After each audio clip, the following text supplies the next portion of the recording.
Hello, Teacher Toby. Today, me and my group will be explaining how COVID has caused unemployment in Thailand, some examples of this, and what has the government done so far to support the economy after COVID.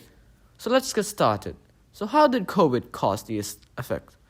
So one of the effects that COVID-19 has created in Thailand is unemployment.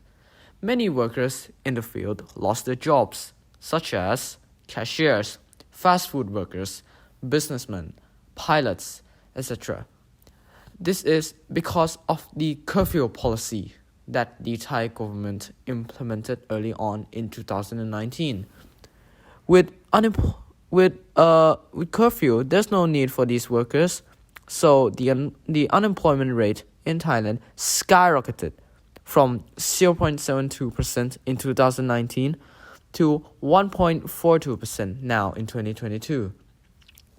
Because people will start working from home now, and they won't be traveling a lot, and they will start cooking their own food. The only time that people will go out is for shopping, for the groceries, and some even travel to other countries, but for only specific purposes, such as having a meeting with other CEOs or executives of their companies. But most people will just stay home, order the food online, or they're just gonna have a meeting on Zoom or Google Meets. Next will be Petch, who will be explaining the examples we can see of these effects. Hi, I'm Pesh. I will be talking about the example of unemployment from COVID-19. More than 5.8 million people nationwide lost their employment in 2021. In which more than 4.3 million people are either working in agriculture or are virtually unemployed. And more than 760,000 people don't have jobs, like the people that work at night. They can't do their job because of the curfew.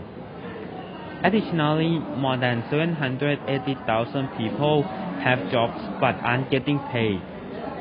As you can see in the news that some food delivery guys destroy their own work, and most people of working age do not have extra cash on hand for emergencies, and they are unable to immediately adapt to other occupations due to the long-standing COVID-19 outbreak.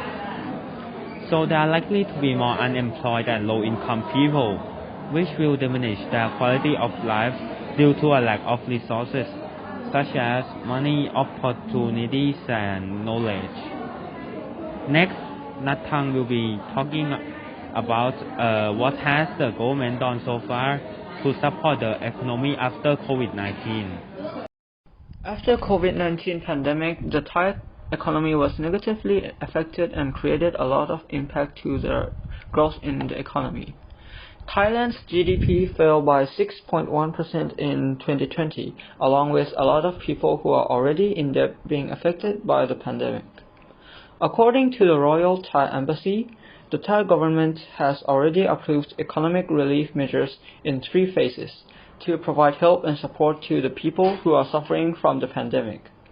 The first phase of the economic relief measures was focused on securing the country's financial foundation, addressing monetary, fiscal, and capital market measures.